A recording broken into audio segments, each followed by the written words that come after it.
কার্ডের প্রশ্ন, এটা তো অভূতপূর্ব ব্যাপার যে 2,500 টাকা আপনি গরিব মানুষকে দিচ্ছেন, আরও দেবেন। কৃষি ঋণ মওকুফ করছেন, নিঃসন্দেহে ভালো কাজ, কিন্তু আমাদের কনসার্নটা হচ্ছে আপনি 2,500 টাকা আজকে জায়গায় দিলেন, 5 বছরে বাড়াবেন বলছেন। তো কথার কথা শুনতে একটু অন্যরকম লাগতে পারে, আমরা তো টার্গেট করতে পারতাম 5 বছরে কমিয়ে আনবো, তার মানে দরিদ্রদের উপরে তুলবো। আচ্ছা, সেটাও নয়, আমি বাদ দিলাম, অন্তত পক্ষে 2,500 টাকা দিলেন, জিনিসপত্রের দাম যদি আপনি সহনশীল না রাখতে পারেন, তাহলে তো এই 2,500 টাকার মান কমে আসবে।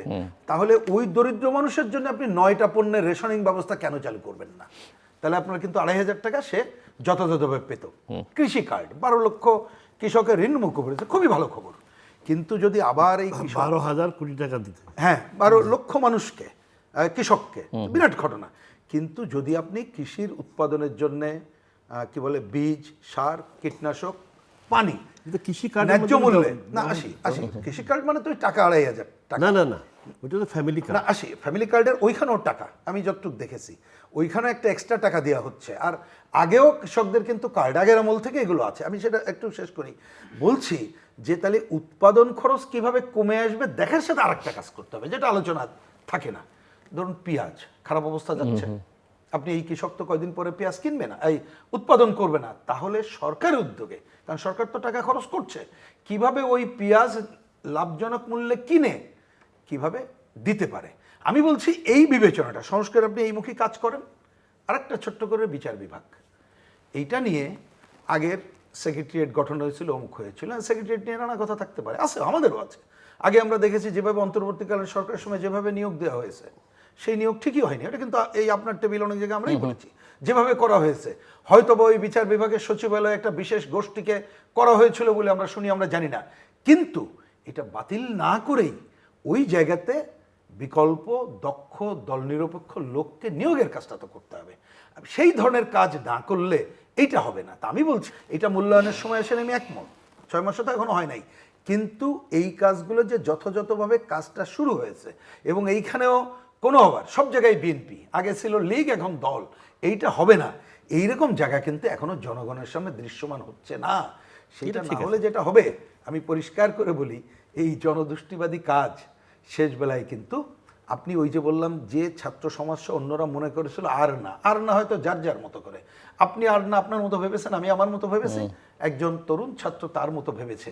তার কাছে কিন্তু আমরা এত বড় একটা রক্তদানের মধ্য দিয়ে যে অভ্যুত্থান সংগঠিত করার পরে যে পজিটিভ পথে হাঁটছি, আরেকটা উনি কারেক্টলি বলেছেন, এই শব্দটাকে রিপিট করে আমি বলি, উনি বলছেন যে অন্তর্বর্তীকালীন সরকার যদি নির্বাচন দিয়ে আরও দেরি করতে আরও ভয়াবহ খারাপ অবস্থায় যেতে হতো। খুব কারেক্ট, কিন্তু মনে রাখেন এই খারাপ অবস্থায় যারা নিত তারা কিন্তু এখনো বসে নাই। তারা যখন এই ধরনের ঘটনাগুলো দেখতে থাকবে, তারা তাদের এই অপকর্ম করে বাংলাদেশকে আরেকটা খারাপ দিকে নিয়ে যাওয়ার জন্য করবে। তা সুতরাং সেই সব মিলিয়েই আমরা একটা যাতে বাংলাদেশের রাজনীতিতে আমরা সরকারের সেই ভূমিকাই প্রত্যাশা করি। আপনার পালা। এখন ভাই যেগুলো বলছেন খুবই সুন্দর কথা।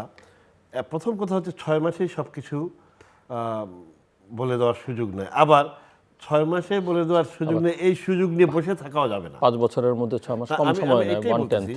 এক হচ্ছে এখনই কিছু বলা যাবে না, আবার 6 মাসটা একটা বড় সময়, সূচনা, গৃহীত পদক্ষেপ, মানে আপনি এত আর 15 দিন পর আর সূচনা পর্ব বলতে পারবেন না, আর তো বলা যাবে না। আমি সেটা বলতেছি, যেটা এখন সেই সময় আসে নাই সেটা না, সেটা এর চেয়ে বড় গুরুত্বপূর্ণ হচ্ছে স্টার্টিং তো আপনাকে করতে হবে, ফিনিশিংয়ের জন্য সূচনা তো আপনাকে করতে হবে। এখন কতগুলা ভাই যেটা বলছে জনতুষ্টিমূলক কাজ, এগুলো আমার মনে হয় যে ভালো কাজ। যে ফ্যামিলি কার্ড আপনি দেখেন 25টা আমার এলাকায় উদ্বোধন করে আসছি আমরা, যেটা এই বছর 40 লক্ষ মহিলারা পাবেন 2,500 টাকা নগদ। এটা একটা গ্রামাঞ্চলে একটা মানি সার্কুলেশনটাও বাড়ে, আর মহিলারা কত অসহায় হন এটা আমরা সবাই জানি। খুব পপুলার হয়ে গেছে এখন ফ্যামিলি কার্ড। তখন উনি যেটা বলছেন আরেক কথা, যে তারা যাতে ফ্যামিলি কার্ড নেওয়ার মতো অর্থনৈতিক পরিস্থিতি থেকে বের হয়ে আসে, সেটা তো আরেক প্রশ্ন, অনেক বড় প্রশ্ন, এবং সেই প্রশ্নের পথ ভিন্নতা আছে, অনেক বড় প্রশ্ন। আসলে আমরা অনেক পিছনে চলে গিয়েছিলাম। ওই যে আর না শব্দটা যে ভাই বলছেন, এটা অত্যন্ত গুরুত্বপূর্ণ একটি শব্দ। অনেক পিছনে চলে গেছিলাম, এমনও অবস্থা হয়েছিল যে বাংলাদেশের পরিস্থিতি, যেখানে দেখা যাচ্ছে যে লক্ষ লক্ষ কোটি টাকা পাচার হচ্ছে, জনগণের টাকা। এই কানাডাতে এটা হচ্ছে, ওইখানে হচ্ছে, যেখানে দেখা যাচ্ছে যে বিরুদ্ধবাদীদেরকে গুম খুন থেকে শুরু করে সকল রকমের নির্যাতন নিবর্তনমূলক কাজ হচ্ছে, যেটাকে মানে সবাই অতিষ্ঠ হয়ে বলতেছিল যে আর না, এখন আর না, এই পরিস্থিতিতে যাতে আর না আসে এই জন্য প্রয়োজনীয় পদক্ষেপের প্রয়োজন। আমরা যে কথাগুলো ভাই বলতে জনতুষ্টিমূলক কাজ আমরা মনে করি হতে পারে, কিন্তু এটা অত্যন্ত গুরুত্বপূর্ণ কাজ।